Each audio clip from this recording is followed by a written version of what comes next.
Welcome to Engineering Update, brought to you by Mouser Electronics, the electronic components distributor with the widest selection of the newest products. I'm Melissa Barnes, Associate Editor of ECN.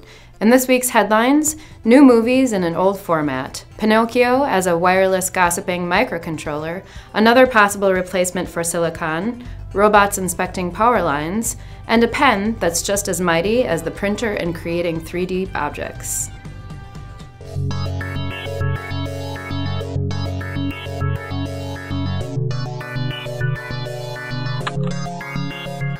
3D printers have been around for a while, but a recent Kickstarter project promises to make the technology more accessible. Doodle 3D is a pen that takes 2D sketches to a whole new level. By simply drawing onto a computer, tablet, or smartphone, the images are transferred to a 3D printer that produces a real-life version of your sketches or random scribbling. Through the Doodle 3D software, the user first sketches onto a main pane, where they can either keep the original image or use the sculpting pane to manipulate it. After that, a 3D printer builds the object layer by layer. The Doodle 3D also comes with a Wi-Fi box that is compatible with most 3D printers and connects to any wireless network. Although the software used by many 3D printers is geared towards the tech-savvy, the founders of Doodle 3D sought to create a program that could be easily understood by a wider range of users, so their software can be accessed without complicated installation and is compatible with any device. So far, the Doodle 3D is being met with great enthusiasm and on its way to being successfully funded. A new kind of digital movie called the Bioscope is striving to inspire users to alter their movie-watching activities in a historic way. The Bioscope is housed within a 3D printed plastic case, similar to those used by analog film. The camera uses a micro LCD display for the viewfinder, which the user looks through to watch the movie. A modified Raspberry Pi is being utilized as the operating system, with the overall design borrowed from an old Fisher-Price toy. A USB connection provides the video source, with the user looking through the viewfinder while rotating a hand crank. The reel can be wound forward or backward at any speed. Since originally creating the camera for Rotterdam's V2 Institute, the developer has gone on to win the W Hotel's Designers of the Future Award. Hopefully, the same nostalgic approach isn't taken for the next generation of mobile phones.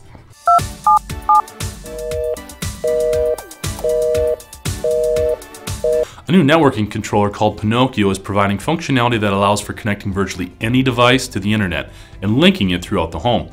The Pinoccio can be wirelessly synced with other devices through low-power radio or mesh networking. This mesh networking capability allows multiple devices to relay information through a single Pinoccio, which is equipped with a Wi-Fi shield to help extend battery life. In other words, this Pinoccio has no strings. The Pinoccio is compatible with Arduino open-source platforms, uses longer-lasting lithium polymer batteries, and comes with a standard temperature sensor. However, it can also be used with additional external sensors. Along with its efficiency and small size, the Pinoccio comes with access to a web server and API, allowing a multitude of devices to send and receive messages from web applications. The Pinoccio is now available for purchase, as it has recently seen funding success on crowdsourcing site Indiegogo. As of this filming, there is no word on the possible ramifications of less than honest communications between two devices. Chemists at The Ohio State University have recently created a substance known as germanane, which could give graphene a run for its money in the advancement of semiconducting materials. Like graphene, the germanane material consists of one-atom-thick sheets, but these are derived from germanium. The new superconducting material has been shown to conduct electrons 10 times faster than silicon and 5 times faster than conventional germanium. That means that if it is used in microchips, it could withstand a significantly higher load than other materials. Another important aspect of this material is its chemical stability, as opposed to silicon.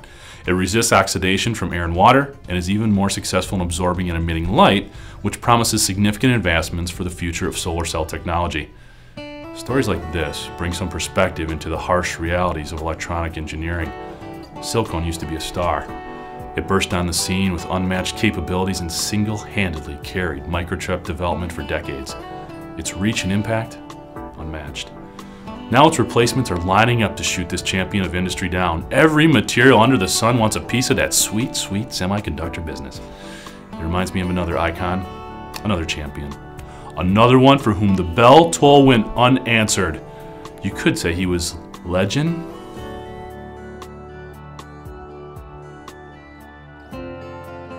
Although scientists created germanane many years ago, until now they have been unable to produce it in large enough quantities to conduct studies into its validity as a viable semiconductor.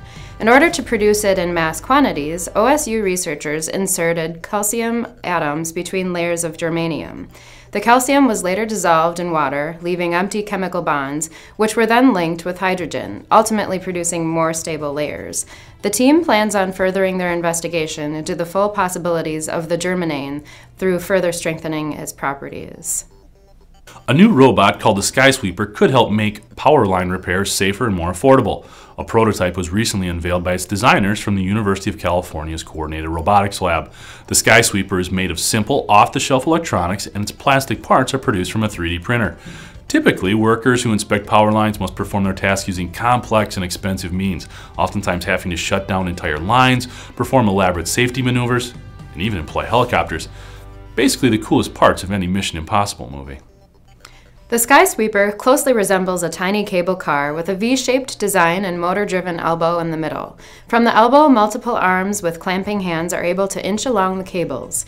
Its makers are currently at work improving Skysweeper's maneuverability through increasing its strength to swing end over end in order to swing past cable support points. Though the Skysweeper is currently powered by a standard lithium-ion battery, it will soon be equipped with induction coils so that it can draw power from the very line it walks. That wraps up this week's report. I'm Melissa Barnes, and this has been your Engineering Update.